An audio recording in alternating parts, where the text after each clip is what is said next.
ऋषियों ने पूछा था श्री सूत जी महाराज से कि परीक्षित कौन है, ऐसा क्या कर्म किया इन्होंने जो कि इनको 7 दिन में मरने का श्राप लगा।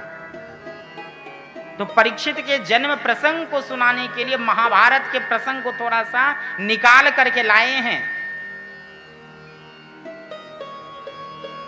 जब भगवान को पता चली कि बुआ कुंती के यहां प्रपौत्र जन्म लेकर के आया है, भगवान आशीर्वाद देने के लिए आए। और जानते हैं कल की कथा में बताया था कि बालक सबकी गोद में गया, हंसा नहीं, लेकिन जैसे गोविंद ने गोद में लिया सो मेरे प्रभु की गोद में आकर के परीक्षित खिलखिला करके हंसने लगे। बोले ये वही टेढ़ी टांग वाला है, ये वही मुरली वाला है जिसने गर्भ में जाकर के मेरे प्राणों की रक्षा की थी, ये वही तो है। विद्वान ब्राह्मणों ने जन्म कुंडली के माध्यम से परीक्षित के पूरे जन्म का निरूपण किया और मां कुंती से बताया कि पार्थ प्रजापिता साक्षात इच्छाकुरीव मानवः।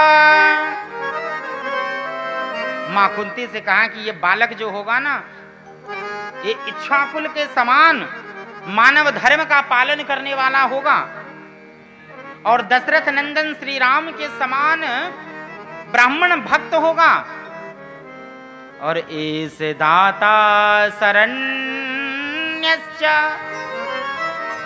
ये उसी नर देश के राजा के समान शरणागत वत्सल होगा। श्री राम के समान बड़े बड़े लोगों में इसकी प्रतिष्ठा होगी। भीष्म पितामह की तरह साम्य दृष्टि रखने वाला होगा। धनुर्धरों में अर्जुन के समान होगा ये बालक।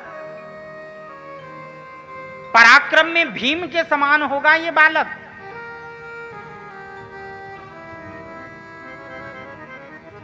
और मां, ये बालक धर्मात्माओं में युधिष्ठिर के समान होगा।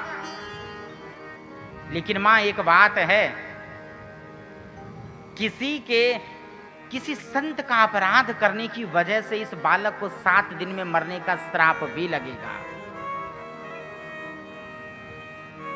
एक बात जानते हैं, जो ज्योतिषी होते हैं ना, जब जन्म कुंडली ये दिखाइए या हस्तरेखा दिखाइए, तो जो ज्योतिषी होते हैं अच्छी अच्छी बातें पहले बता देते हैं।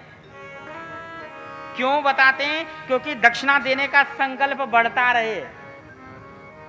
और जब दक्षिणा देने का संकल्प जब बढ़ जाए तो फिर बाद में थोड़ी सी अरे सब कुछ ठीक है, बस राहु केतु वाली रेखा थोड़ी सी गड़बड़ है इसमें, बस आप ये उपाय कर लीजिए तो सब ठीक हो जाएगा। ऐसे ही ब्राह्मणों ने अच्छी अच्छी बातें पहले बता दी, बाद में कह दिया कि किसी संत का अपराध करने की वजह से 7 दिन में मरने का श्राप लगेगा। लेकिन डरना मत मां। क्यों? क्योंकि धर्म का आश्रय लेने से हम धर्म की रक्षा करेंगे तो धर्म भी हमारी रक्षा करेगा। ब्राह्मण देवता चले गए, भगवान भी आशीर्वाद देकर के जब जा रहे थे तो अर्जुन से कहा, अर्जुन चलोगे? अर्जुन ने कहा कि प्रभु आप कहें और हम ना जाएं, ऐसे कैसे हो सकता है, हम जरूर चलेंगे। अर्जुन को साथ में लेकर के आज भगवान द्वारिकापुरी आए। कहते हैं कि द्वारिकापुरी में भगवान के अंतःपुर में कक्ष में अर्जुन का सीधा प्रवेश है, कोई रोक नहीं सकता है अर्जुन को। क्यों? क्योंकि अर्जुन का और भगवान का 3 संबंध हैं कि शिष्यते हम साधु माम त्वाम प्रपन्नम। सबसे पहले तो अर्जुन शिष्य है, भगवान को गुरु मानता है, तो गुरु शिष्य का संबंध हो गया। दूसरा संबंध है कि बुआ का बेटा है तो भाई लगेगा। और तीसरा संबंध बड़ा पवित्र है कि जो भगवान कृष्ण की जो खास बहन सुभद्रा है ना, उसका पति है।